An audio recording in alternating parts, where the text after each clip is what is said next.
ಸ್ನೇಹಿತರೆ, ಮಿಡಲ್ ಈಸ್ಟ್ನ ಯುದ್ಧ 6ನೇ ದಿನಕ್ಕೆ ಕಾಲಿಟ್ಟಿದೆ. ಇರಾನ್ ಈಗ ಜಗತ್ತಿಗೆ ಅಣು ಬೆದರಿಕೆ ಒಡ್ಡಿದೆ. ಸ್ವಲ್ಪ ಹೆಚ್ಚು ಕಮ್ಮಿ ಆದರೂ ಕೂಡ ಮಿಡಲ್ ಈಸ್ಟ್ನಲ್ಲಿ ಮಹಾ ದುರಂತ ಆಗ್ಬೋದು ಇರಾನ್ ಏನಾದರೂ ಆ ರೀತಿ ಹೆಜ್ಜೆ ಇಟ್ಟರೆ ಅಂತಹ ಬೆದರಿಕೆ ಹಾಕಿದೆ. ಮತ್ತೊಂದು ಕಡೆ ಇರಾನ್ನ ಬಂದರು ನಗರಿಗಳನ್ನು ಇಸ್ರೇಲ್ ಟಾರ್ಗೆಟ್ ಮಾಡಿದ್ದು ಮೇಜರ್ ಆಪರೇಷನ್ ನಡೀತಾ ಇದೆ.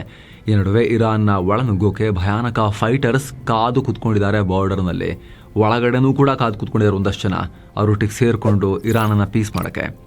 ಈ ಯುದ್ಧ ಮತ್ತಷ್ಟು ತೀವ್ರ ಆಗ್ತಾ ಇದೆ. ಎಲ್ಲ ಬೆಳವಣಿಗೆಗಳ ಬಗ್ಗೆ ಕ್ವಿಕ್ ಆಗಿ ನಾವು ನೋಡ್ತಾ ಹೋಗೋಣ. ಮೊದಲಿಗೆ ಇಸ್ರೇಲ್ ಮಾಡ್ತಿರೋ ದಾಳಿಯಿಂದ ಶುರು ಮಾಡೋಣ. ಯುದ್ಧದ 6ನೇ ದಿನವೂ ಇರಾನ್ ಮೇಲೆ ಭೀಕರ ದಾಳಿ ಮಾಡ್ತಿರೋ ಇಸ್ರೇಲ್ ಈಗ ಇರಾನ್ನಾದ್ಯಂತ ದೊಡ್ಡ ಬಾಂಬಿಂಗ್ ಶುರು ಮಾಡಿದೆ. ಹೊಸದಾಗಿ ಶುರು ಮಾಡಿರೋ ದಾಳಿಯಲ್ಲಿ ಖಮನೈ ಆಡಳಿತದ ಇಂಪಾರ್ಟೆಂಟ್ ನೆಲೆಗಳು, ಪೋರ್ಟ್ಗಳು ಅವುಗಳನ್ನು ಟಾರ್ಗೆಟ್ ಮಾಡಲಾಗಿದೆ. ರಾಜಧಾನಿ ತೆಹರಾನ್ನಲ್ಲಿ 10 ಸ್ಫೋಟಗಳು ಉಂಟಾಗಿವೆ. ಈ ಪೈಕಿ ಇರಾನ್ನ IRGCಯ ಕೇಂದ್ರ ಕಚೇರಿ, ಗುಪ್ತಚರ ಇಲಾಖೆ head office, cyber warfare department head ಆಫೀಸ್ಗಳನ್ನು ಡಿಸ್ಮ್ಯಾಂಟಲ್ ಮಾಡಲಾಗಿದೆ. ಹಾಗೆ ಇರಾನ್ನ ಅರೆ ಸೇನಾ ಪಡೆ ಬಸೀಜ್ ಫೋರ್ಸ್ನ ಹೆಡ್ ಕ್ವಾರ್ಟರ್ ಕೂಡ ನಾಶ ಆಗಿದೆ. ಹಾಗೆ ಖುದ್ಸ್ ಫೋರ್ಸ್ ಮತ್ತು ಇರಾನ್ನ ಇಂಟರ್ನಲ್ ಸೆಕ್ಯೂರಿಟಿ ಫೋರ್ಸ್ ಹೆಡ್ ಆಫೀಸ್ಗಳನ್ನು ಕೂಡ ಹೊಡೆದಿದ್ದೀವಿ ಅಂತ ಇಸ್ರೇಲ್ ಘೋಷಿಸಿದೆ. ಇದರ ಜೊತೆಗೆ ಇರಾನ್ನ ಆಯಕಟ್ಟಿನ ಬಂದರು ನಗರಿ ಬಂದರ್ ಅಬ್ಬಾಸ್ ಮತ್ತು ವಾಯುವ್ಯದ ತಬ್ರಿಜ್ ನಗರಗಳಲ್ಲೂ ಕೂಡ ಆಪರೇಷನ್ ಆಗಿದೆ. ಈ ಬಂದರ್ ಅಬ್ಬಾಸ್ನಲ್ಲಿನ ದಾಳಿ ತುಂಬ ಇಂಪಾರ್ಟೆಂಟ್. ಯಾಕಂದರೆ ನೀವು ನೋಡಿ ಇಲ್ಲಿ ಮ್ಯಾಪ್ನಲ್ಲಿ ಎಲ್ಲಿ ಬರುತ್ತೆ ಬಂದರ್ ಅಬ್ಬಾಸ್ ಅಂತ ಹೇಳಿ. ಸದ್ಯ ಇರಾನ್ ಹಾರ್ಮುಸ್ ಜಲಸಂಧಿಯನ್ನು ಕ್ಲೋಸ್ ಮಾಡಿದೆ. ಈ ಬಂದರ್ ಅಬ್ಬಾಸ್ ಇರೋದು ಅದರ ಪಕ್ಕದಲ್ಲೇ, ಮ್ಯಾಪ್ನಲ್ಲೂ ಕೂಡ ನೀವು ಗಮನಿಸ್ತಾ ಇರ್ಬೋದು. ದಕ್ಷಿಣ ಇರಾನ್ನ ಪರ್ಷಿಯನ್ ಗಲ್ಫ್ ತೀರದಲ್ಲಿ ಅತ್ಯಂತ ಆಯಕಟ್ಟಿನ ಜಾಗದಲ್ಲಿದೆ. ಅಷ್ಟೇ ಅಲ್ಲ, ಇರಾನ್ ನೌಕಾಪಡೆಯ ಖಾಮೆನೈರ ಆಪ್ತ ಪಡೆಯಾಗಿರುವಂತಹ IRGCಯ ಅವರ ನೌಕಾಪಡೆ ಇರೋದು ಕೂಡ ಇಲ್ಲೇ. ಅತಿ ದೊಡ್ಡ ಮಿಲಿಟರಿ ನೆಲೆ ಇದು. ಹಾರ್ಮುಸ್ ಜಲಸಂಧಿ ಮೇಲೆ ಟೋಟಲ್ ಕಂಟ್ರೋಲ್ ಸಾಧಿಸೋಕೆ ಇದೇ ನೆಲೆಯನ್ನು ಇರಾನ್ ಯೂಸ್ ಮಾಡೋದು. ಇಲ್ಲಿಂದಲೇ ವಾಣಿಜ್ಯ ಹಡಗುಗಳ ಮೇಲೆ ನಿಗಾ ಇಡೋದು, ವಾರ್ನಿಂಗ್ ಕೊಡೋದು, ಕ್ಷಿಪಣಿ ಹಾರಿಸೋದೆಲ್ಲ ಮಾಡುತ್ತೆ. ಒಂದೇ ಮಾತಲ್ಲಿ ಹೇಳೋದಾದರೆ ಇದು ಇರಾನ್ ಪಾಲಿಗೆ ದೊಡ್ಡ ಒಂದು ಸ್ಟ್ರಾಟಜಿಕ್ ಜಾಗ. ಈ ಜಾಗವನ್ನೇ ನಿಷ್ಕ್ರಿಯ ಮಾಡ್ತೀವಿ ಅಂತ ಇಸ್ರೇಲ್ ಹೊರಟಿದೆ. ಗಲ್ಫ್ ರಾಷ್ಟ್ರಗಳ ತೈಲ ಸಾಗಣೆ ಜಾಲಕ್ಕೆ ಇರೋ ಅತಿ ದೊಡ್ಡ ಬೇಲಿಯನ್ನು ಮುರಿದು ಬಿಸಾಕ್ತೀವಿ ಅಂತ. ಇನ್ನು ಇದರ ಜೊತೆಗೆ ಇರಾನ್ ಆಡಳಿತಕ್ಕೆ ಬೆದರಿಕೆಯಾಗಿದ್ದ ಸಾಕಷ್ಟು ಬ್ಯಾಲಿಸ್ಟಿಕ್ ಮಿಸೈಲ್ ಲಾಂಚರ್ಗಳನ್ನು ಕೂಡ ನಾಶ ಮಾಡಿದ್ದೀವಿ. ಇಸ್ರೇಲ್ ಯುದ್ಧ ವಿಮಾನಗಳಿಗೆ ಬೆದರಿಕೆ ಒಡ್ತಾ ಇದ್ದ ಏರ್ ಡಿಫೆನ್ಸ್ ಸಿಸ್ಟಮ್ಗಳನ್ನು ಕೂಡ ನಾವು ನಾಶ ಮಾಡಿದ್ದೀವಿ. ಈ ಕಾರ್ಯಾಚರಣೆಯಲ್ಲಿ ಇರಾನ್ನ ಸುಮಾರು 300 ಬ್ಯಾಲಿಸ್ಟಿಕ್ ಮಿಸೈಲ್ ಲಾಂಚರ್ಗಳನ್ನು ಕೂಡ ಧ್ವಂಸ ಮಾಡಲಾಗಿದ್ದು, ಇದರಿಂದ ಇಸ್ರೇಲ್ ಮೇಲೆ ಇರಾನ್ ಮಾಡ್ತಿರೋ ದಾಳಿಯ ಪ್ರಮಾಣ ಈಗ ತುಂಬ ಡೌನ್ ಆಗಿದೆ. ಅವರಿಗೆ ಫೈರ್ ಮಾಡೋಕ್ಕೆ ಲಾಂಚರ್ಗಳೇ ಇಲ್ಲ ಅಂತ ಇಸ್ರೇಲ್ ಸೇನೆ ಹೇಳ್ಕೊಂಡಿದೆ. ಏನು ಅಮೆರಿಕ ಮತ್ತು ಇಸ್ರೇಲ್ ಪಡೆಗಳ ದಾಳಿಗೆ ಇರಾನ್ನಲ್ಲಿ ಅಲ್ಲೋಲ ಕಲ್ಲೋಲ ಉಂಟಾಗ್ತಿದೆ ಅಂತ ವಿಶ್ವಸಂಸ್ಥೆ ಎಚ್ಚರಿಕೆ ಕೊಟ್ಟಿದೆ. ಎಲ್ಲ ಸೇರಿಕೊಂಡು ತೆಹರಾನ್ ಮೇಲೆ ಸರಣಿ ದಾಳಿ ಮಾಡ್ತಿದ್ದಾರೆ. ಇದರಿಂದ ಟೆಹರಾನ್ನ ಜನರಿಗೆ ಭಯ ಶುರುವಾಗಿದೆ. ಜನಜೀವನ ಸಂಪೂರ್ಣ ಅಸ್ತವ್ಯಸ್ತವಾಗಿದೆ. ಮೊದಲ 2 ದಿನದಲ್ಲೇ 1 ಲಕ್ಷ ಜನ ಈ ನಗರ ಬಿಟ್ಟು ಹೋಗಿದ್ದಾರೆ. ರಸ್ತೆಗಳು ಕೂಡ ಕಿಕ್ಕಿರಿದು ತುಂಬಿವೆ. ಜನ ಇನ್ನೂ ಕೂಡ ಪಲಾಯನ ಮಾಡ್ತಿದ್ದಾರೆ ಅಂತ ಹೇಳಿದ್ದಾರೆ. ಮತ್ತೊಂದು ಕಡೆ ಇರಾನ್ ಕೂಡ ಹೊಸದಾಗಿ ಇಸ್ರೇಲ್ ಮೇಲೆ ಬ್ಯಾಲಿಸ್ಟಿಕ್ ಮಿಸೈಲ್ನಿಂದ ದಾಳಿ ಮಾಡಿದೆ. ಹೀಗಾಗಿ ಜೆರುಸಲಂ, ಟೆಲ್ ಅವಿವ್ ಮತ್ತು ಸೆಂಟ್ರಲ್ ಇಸ್ರೇಲ್ನಾದ್ಯಂತ ಸೈರನ್ ಮೊಳಗಿವೆ. ಸೊ ಜನರಿಗೆ ಶೆಲ್ಟರ್ಗೆ ಹೋಗುವಂತೆ ಸೂಚಿಸಲಾಗಿದೆ. ಈ ನಡುವೆ ಒಮಾನ್ ಕರಾವಳಿಯಲ್ಲಿ ಒಂದು ಕಂಟೈನರ್ ಹಡಗಿನ ಮೇಲೆ ದಾಳಿಯಾಗಿರೋ ಮಾಹಿತಿ ಬರ್ತಾ ಇದೆ. ಮಾಲ್ಟಾ ಧ್ವಜ ಹೊಂದಿದ ಹಡಗು ಹಾರ್ಮುಸ್ ಜಲಸಂಧಿಗೆ ಎಂಟ್ರಿ ಕೊಡೋಕೆ ಪ್ರಯತ್ನ ಪಟ್ಟಾಗ 2 ಡ್ರೋನ್ಗಳು ಬಂದು ಅಪ್ಪಳಿಸಿವೆ. ಮತ್ತೊಂದು ಕಡೆ ಸೌದಿ ಮೇಲೂ ಇರಾನ್ ದಾಳಿ ಮಾಡೋದನ್ನು ನಿಲ್ಲಿಸಿಲ್ಲ. ಈಗ ಸೌದಿ ಅರೇಬಿಯಾದ ರಾಜಧಾನಿ ಬಳಿ ಇರೋ ಅಲ್ ಖರ್ಜ್ ನಗರದ ಮೇಲೆ ಇರಾನ್ 3 ಕ್ಷಿಪಣಿ ಹಾರಿಸಿದೆ. ಆ 3 ಕ್ಷಿಪಣಿಗಳು ಕ್ರೂಸ್ ಕ್ಷಿಪಣಿಗಳಾಗಿದ್ವು. ಅದನ್ನು ನಾವು ಬ್ಲಾಕ್ ಮಾಡಿ ಹೊಡೆದು ಹಾಕಿದ್ವಿ ಅಂತ ಸೌದಿ ಅರೇಬಿಯಾ ಹೇಳ್ಕೊಂಡಿದೆ. ನಮ್ಮ ವಾಯುಗಳಿಗೆ ಬರ್ತಾ ಇದ್ದ ಹಾಗೆ ಇಂಟರ್ಸೆಪ್ಟ್ ಮಾಡಿದ್ದೀವಿ ಅಂತ, ಯಾವುದೇ ಪ್ರಾಣಹಾನಿ ಆಗಿಲ್ಲ ಅಂತ. ಈ ಅಲ್ ಖರ್ಜ್ ನಗರದಲ್ಲಿ ಕ್ರಿಟಿಕಲ್ ಸೇನಾ ನೆಲೆಗಳಿದೆ. ಪ್ರಿನ್ಸ್ ಸುಲ್ತಾನ್ ಏರ್ ಬೇಸ್ ಇರೋದು ಕೂಡ ಇದೇ ಸಿಟಿಯಲ್ಲಿ. ಇನ್ನು ಸೌದಿಯ ಕ್ಯಾಪಿಟಲ್ ರಾಜಧಾನಿ ರಿಯಾದ್ನಿಂದ ಕೇವಲ 70 ಕಿಲೋಮೀಟರ್ ದೂರದಲ್ಲಿರೋ ಜಾಗ ಇದು. ಸೌದಿ ಮತ್ತು ಅಮೆರಿಕದ ಜಂಟಿ ಸೇನಾ ಕಾರ್ಯಾಚರಣೆಗಳಿಗೆ ಅತಿ ದೊಡ್ಡ ಕೇಂದ್ರ. ಇಲ್ಲಿಂದಲೇ ಅಮೆರಿಕದ F-15, F-16 ಅಂತಹ ಮಾರಕ ಯುದ್ಧ ವಿಮಾನಗಳು ಟೇಕ್ ಆಫ್ ಆಗಿ ಆಪರೇಟ್ ಆಗ್ತವೆ. ಪೇಟ್ರಿಯಟ್ ಏರ್ ಡಿಫೆನ್ಸ್ ಸಿಸ್ಟಮ್ ಅನ್ನು ಕೂಡ ಅಲ್ಲಿ ಇಡಲಾಗಿದೆ. ಇದರ ಜೊತೆಗೆ ಸೌದಿಯ ಪ್ರಮುಖ ಶಸ್ತ್ರಾಸ್ತ್ರ ಮತ್ತು ಮದ್ದುಗುಂಡುಗಳನ್ನು ತಯಾರಿಸೋ ಮಿಲಿಟರಿ ಮ್ಯಾನುಫ್ಯಾಕ್ಚರಿಂಗ್ ಕಾಂಪ್ಲೆಕ್ಸ್ ಕೂಡ ಇದೆ ಅಲ್ ಖರ್ಜ್ ಸಿಟಿಯಲ್ಲಿದೆ. ಇದೆಲ್ಲವನ್ನು ಧ್ವಂಸ ಮಾಡಿದ್ರೆ ಶತ್ರುಗಳ ವಾಯುದಾಳಿ ಸಾಮರ್ಥ್ಯವನ್ನು ಕಿತ್ತು ಹಾಕಬಹುದು, ದೊಡ್ಡ ಪೆಟ್ಟನ್ನು ಅವ್ರಿಗೆ ಕೊಡ್ಬೋದು ಅನ್ನೋದು ಇರಾನ್ ಲೆಕ್ಕಾಚಾರ. ಹೀಗಾಗಿ ಅಲ್ ಖರ್ಜ್ ಸಿಟಿಯನ್ನು ಪ್ರಮುಖ ಟಾರ್ಗೆಟ್ ಮಾಡಿಕೊಂಡು ಕ್ರೂಸ್ ಮಿಸೈಲ್ಸನ್ನು ಈಗ ಇರಾನ್ ಹಾರಿಸೋಕೆ ಶುರು ಮಾಡಿದೆ. ಇದರ ನಡುವೆ ಭಾರತದ ವಿದೇಶಾಂಗ ಸಚಿವ ಡಾಕ್ಟರ್ ಎಸ್ ಜಯಶಂಕರ್ ಸೌದಿ ವಿದೇಶಾಂಗ ಸಚಿವ Prince Faisal bin Farhan bin Abdullah ಜೊತೆ ಮಾತನಾಡಿದ್ದಾರೆ. ಪ್ರಾದೇಶಿಕ ಶಾಂತಿ ಬಗ್ಗೆ ಚರ್ಚೆ ಮಾಡಿದ್ದಾರೆ. ಭಾರತದ ಕಳವಳವನ್ನು ವ್ಯಕ್ತಪಡಿಸಿದ್ದಾರೆ. ಇದೆಲ್ಲರ ನಡುವೆ ಇರಾನ್ ಮೇಲೆ ಶೀಘ್ರದಲ್ಲಿ ಭೂದಾಳಿ ಆಗಬಹುದು ಅನ್ನೋ ಮಾಹಿತಿ ಸಿಗ್ತಾ ಇದೆ. ಕುರ್ದಿಶ್ಗಳು ರೇಡ್ ಮಾಡಬಹುದು, ಆಲ್ರೆಡಿ ಗಡಿಯಲ್ಲಿ ಕಾಯ್ಕೊಂಡು ನಿಂತಿದ್ದಾರೆ ಅಂತ ಅಮೆರಿಕನ್ ಮೀಡಿಯಾ ರಿಪೋರ್ಟ್ ಮಾಡಿವೆ. ಸ್ನೇಹಿತರೆ, ಒಂದಿನ ಹಿಂದಷ್ಟು ನಾವು ಈ ರಿಪೋರ್ಟಲ್ಲಿ ಎಕ್ಸ್ಪ್ಲೇನ್ ಮಾಡಿದ್ವಿ. ಇರಾನ್ ನಾಲ್ಕು ಭಾಗ ಮಾಡಿ ಅದರಲ್ಲಿ ಈ ಕುರ್ದಿಸ್ತಾನ್ ಈ ಥರ 4 ಡಿಫ್ರೆಂಟ್ ಪ್ರದೇಶದಲ್ಲಿ ಡಿಫ್ರೆಂಟ್ ಜನರನ್ನ ಎತ್ತಿಕಟ್ಬಿಟ್ಟು ನೀವು ತಗೊಂಡ್ಬಿಟ್ಟು ದೇಶನ ಅಂತ ಹೇಳೋದು ಅಮೆರಿಕದ ಲೆಕ್ಕಾಚಾರ ಅಂತ ಹೇಳಿ ಎಕ್ಸ್ಪ್ಲೇನ್ ಮಾಡಿದ್ವಿ. ಅದಿನ್ನೂ ಅಲ್ಲಿ ಅವತ್ತೇನಾಗಿತ್ತು ಅದಕ್ಕಿಂತ ಮುಂದೆ ಇನ್ನೂ ಪ್ರೋಗ್ರೆಸ್ ಆಗ್ತಾ ಇದೆ ಆ ನಿಟ್ಟಿನಲ್ಲಿ. ಸದ್ಯ ಇಸ್ರೇಲ್ ಮತ್ತು ಅಮೆರಿಕದ ವಾಯುದಾಳಿಯಿಂದ ಅಧಿಕಾರ ಬದಲಾವಣೆ ಅಷ್ಟರಿಂದ ಏರ್ ಬಾಂಬಿಂಗ್ನಿಂದ ಅಸಾಧ್ಯ. ಗ್ರೌಂಡ್ ಫೋರ್ಸ್ ಬೇಕು, ಗ್ರೌಂಡಲ್ಲಿ ಹೋಗಿ ಎಲ್ಲ ಕಂಟ್ರೋಲಿ ತಗೊಳ್ಳೋಕೆ. ಸದ್ಯ ಅಮೆರಿಕ ಆಗಲಿ ಇಸ್ರೇಲ್ ಆಗಲಿ ಭೂಸೇನೆ ನುಗ್ಗಿಸಿ ಅಪಾರ ಪ್ರಮಾಣದ ಲಾಸ್ ಮಾಡ್ಕೊಳ್ಳೋಕೆ ಈಗಲೇ ಇಷ್ಟಪಡಲ್ಲ. ಹಾಗೆ ಇರಾನಿನ ನೆಲ ಕೂಡ ಅಷ್ಟಾಗಿ ಪರಿಚಯ ಇಲ್ಲ ಅವರಿಗೆ. ಸೊ ಅದೇ ಜನರನ್ನ, ಅಲ್ಲಿನ ಜನರನ್ನ, ಅಲ್ಲಿರೋ ಅಸಮಾಧಾನಿತರನ್ನ, ಖಾಮಿನೈ ಮತ್ತು ಅವರ ಸರ್ಕಾರದ ವಿರುದ್ಧ ಸಿಟ್ಟನ್ನು ಹೊಂದಿದ್ದವರನ್ನ ನೋಡಿ, ನಿಮಗೆ ಅವಕಾಶ ಇದೆ, ತಗೊಳ್ಳಿ ಜಾಗ, ನೀವು ನಡೆಸ್ಕೊಂಡು ಹೋಗಿ ಅಂಥೇಳಿ ಅವರಿಗೆ ಹೇಳೋಕೆ ಈಗ ಮುಂದಾಗಿದೆ ಈ ಅಮೆರಿಕ ಮತ್ತು ಇಸ್ರೇಲ್ ಮುಂದಾಗಿದ್ದಾವೆ.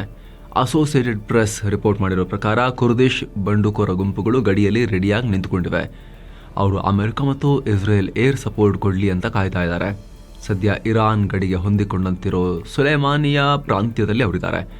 ಅಲ್ಲಿಂದ ಯಾವುದೇ ಕ್ಷಣದಲ್ಲೂ ಇರಾನ್ ಮೇಲೆ ದಾಳಿ ಆಗಬಹುದು. ಇದರ ಜೊತೆಗೆ ಇರಾನ್ನ ಮತ್ತೊಂದು ಪ್ರಬಲ ಕುರ್ದಿಶ್ ಗುಂಪು ಕೊಮಾಲಾ, ಇವರು ಕೂಡ ಯುದ್ಧಕ್ಕೆ ಧುಮುಕೋಕೆ ತಯಾರಿ ನಡೆಸ್ತಾ ಇದ್ದಾರೆ ಅನ್ನೋ ಮಾಹಿತಿ ಸಿಗ್ತಾ ಇದೆ. ಹಾಗೇನಾದರೂ ಆದರೆ ಇರಾನ್ಗೆ ದೊಡ್ಡ ಹೆಡ್ಡೇಕ್ ಆಗುತ್ತೆ. ಯಾಕಂದರೆ ಅವರ ಪ್ರಮುಖ ಸೇನೆಯನ್ನು, ಅವರ ಪ್ರಮುಖ ಶಕ್ತಿಗಳನ್ನೆಲ್ಲ ಮೇಲಿಂದ ಬಂದು ಇವರು ಎಂಗೇಜ್ ಮಾಡ್ತಿರ್ತಾರೆ. ಆ ಟೈಮ್ನಲ್ಲಿ ಇರಾನ್ನ ಸೇನೆಗೆ ಕಂಪೇರ್ ಮಾಡಿದ್ರೆ ಸ್ವಲ್ಪ ನಂಬರಲ್ಲಿ ಕಮ್ಮಿ ಇದ್ರೂ ಕೂಡ ಈ ಬಂಡುಕೋರರು ವಿತ್ ಏರ್ ಸಪೋರ್ಟ್ ದೊಡ್ಡ ಪ್ರಮಾಣದಲ್ಲಿ ಪೆಟ್ಟನ್ನು ಕೊಟ್ಟು ಜಾಗಗಳನ್ನು ಕಂಟ್ರೋಲಿಗೆ ತಗೊಳ್ಬಹುದು ಅಂತ ಹೇಳಲಾಗ್ತಿದೆ. ಇದೇ ಕಾರಣಕ್ಕೀಗ ಇರಾನ್ ಜಗತ್ತಿಗೆ ಅಣು ಬೆದರಿಕೆ ಹಾಕಿದೆ. ಇಸ್ರೇಲ್, ಅಮೆರಿಕ ರಿಜೀಮ್ ಚೇಂಜ್ಗೆ, ಇಲ್ಲಿನ ಸರ್ಕಾರ ಬದಲಾವಣೆಗೆ ಕೈ ಹಾಕಿದ್ರೆ ಇಸ್ರೇಲ್ನ ಅಣು ಕೇಂದ್ರವನ್ನೇ ನಾಶ ಮಾಡಬೇಕಾಗತ್ತೆ ನಾವು ಅನ್ನೋ ಧಮಕಿ ಹಾಕಿದೆ. ಇರಾನ್ನ ಆಡಳಿತವನ್ನ ಎಂಡ್ ಮಾಡೋಕೆ, ದಂಗೆ ಏಳಿಸೋಕೆ ಅಮೆರಿಕ, ಇಸ್ರೇಲ್ ಕಸರತ್ತು ನಡೆಸ್ತಾ ಇವೆ. ಇದನ್ನ ಯಾವುದೇ ಕಾರಣಕ್ಕೂ ಇರಾನ್ ಒಪ್ಪಲ್ಲ. ಹಾಗೇನಾದರೂ ಮಾಡಿದ್ರೆ ನಿಮ್ಮ ಸೂಕ್ಷ್ಮ ಪ್ರದೇಶಕ್ಕೆ ನಾವು ಹೊಡಿತೀವಿ. ಇಸ್ರೇಲ್ನ ಡಿಮೋನಾ ಪರಮಾಣು ಸ್ಥಾವರ ನಮ್ಮ ಟಾರ್ಗೆಟ್ ಆಗುತ್ತೆ, ಅದರ ಮೇಲೆ ನೇರ ದಾಳಿ ಮಾಡ್ತೀವಿ ಅಂತ ಇರಾನ್ನ IRGC ಬೆದರಿಕೆ ಹಾಕಿದೆ. ಅಷ್ಟೇ ಅಲ್ಲ, ಈ ದಾಳಿಯಲ್ಲಿ ಇಸ್ರೇಲ್ ಇನ್ನೂ ಭಯಾನಕ ಲಾಸ್ ಅನುಭವಿಸಬೇಕಾಗತ್ತೆ ಅನ್ನೋ ವಾರ್ನಿಂಗ್ ಕೂಡ ಕೊಟ್ಟಿದೆ ಇರಾನ್. ಈ ಮೂಲಕ ಆ ಭಾಗದ ಎಲ್ಲ ರಾಷ್ಟ್ರಗಳು ವಿಕಿರಣದಿಂದ ಸಾಯಬೇಕಾಗತ್ತೆ, ಹಂಗೆ ಮಾಡ್ತೀವಿ, ನಮ್ಮ ಹತ್ರ ಇಲ್ಲ ಅಂದ್ರೆ ಏನಂತೆ, ನಿಮ್ಮ ಹತ್ರ ಇರೋ ಅಣು ಕೇಂದ್ರಕ್ಕೆ ಹೊಡೆದು ಅಲ್ಲಿಂದ ವಿಕಿರಣ ಲೀಕ್ ಮಾಡಿಸಿ ಎಲ್ಲರಿಗೂ, ಇಡೀ ಏರಿಯಾಗೇನೆ, ಇಡೀ ಮಿಡಲ್ ಈಸ್ಟ್ಗೆ ಹೆಂಗೆ ಡ್ಯಾಮೇಜ್ ಮಾಡಬೇಕು ಅಂತ ನಮಗೆ ಗೊತ್ತು, ನಮ್ಮನ್ನು ನೀವು ಸಾಯಿಸ್ಲಿಕ್ಕೆ ಬಂದರೆ ಅನ್ನೋ ಒಂದು ಮೆಸೇಜನ್ನು ಇರಾನ್ ಪಾಸ್ ಮಾಡಿದೆ. ಯಾಕಂದರೆ ಸ್ನೇಹಿತರೆ, ಈ ಡಿಮೋನಾ ಬರೀ ವಿದ್ಯುತ್ ಉತ್ಪಾದನಾ ಕೇಂದ್ರ ಅಲ್ಲ, ಇದು ಇಸ್ರೇಲ್ನ ಅತಿ ರಹಸ್ಯ ಅಣು ಕೇಂದ್ರ. ಇಲ್ಲೇ ಇಸ್ರೇಲ್ ಅಣ್ವಸ್ತ್ರ ಕಾರ್ಯಕ್ರಮ ನಡೆಸ್ತಾ ಇದೆ ಅನ್ನೋ ಅನುಮಾನಗಳಿವೆ.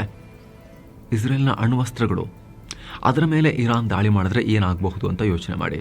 ಈ ಹಿಂದೆ ನೋಡಿ, ಸೋವಿಯತ್ ರಷ್ಯಾದ ಚರ್ನೋಬಿಲ್ ಅಥವಾ ಈ ಜಪಾನ್ನಲ್ಲಿ ಸುನಾಮಿ ಆದಾಗ ಅಲ್ಲಿನ ಫುಕುಶಿಮಾ ನ್ಯೂಕ್ಲಿಯರ್ ಪ್ಲಾಂಟ್, ಅಲ್ಲೆಲ್ಲ ವಿಕಿರಣ ಲೀಕ್ ಆಗಿತ್ತು. ಮಹಾ ದುರಂತ ಉಂಟಾಗ್ಬೋದು. ಇದರಿಂದ ಸುತ್ತಮುತ್ತಲಿರೋ ಕೋಟ್ಯಂತರ ಜನರ ಜೀವಕ್ಕೆ ಕುತ್ತು ಬರ್ಬೋದು. ಹೀಗಾಗಿ ಇರಾನ್ನ ಈ ಬೆದರಿಕೆ ಕಳವಳಕಾರಿನೇ. ಅದಕ್ಕಿಂತಲೂ ಭಯಾನಕ ವಿಚಾರ ಏನು ಅಂದರೆ, ಈ ಥರ ಏನಾದರೂ ಮಾಡಿದರೆ ಇಸ್ರೇಲ್ ಖಂಡಿತ ಸುಮ್ಮನೆ ಕೂರುತ್ತಾ? ಇಲ್ಲ, ನನ್ನ ಅಸ್ತಿತ್ವದ ಮೇಲೆ ಗಂಭೀರ ದಾಳಿ ಆಯಿತು ಅಂತ ಹೇಳಿ ಸೀದಾ ಇಸ್ರೇಲ್ ಅಣ್ವಸ್ತ್ರಕ್ಕೆ ಕೈ ಹಾಕಿ ಅದನ್ನು ಬಳಸಿ ಇರಾನ್ ಮೇಲೆ ಪ್ರತಿದಾಳಿ ಮಾಡೋ ಎಲ್ಲ ಚಾನ್ಸಸ್ ಇರುತ್ತೆ.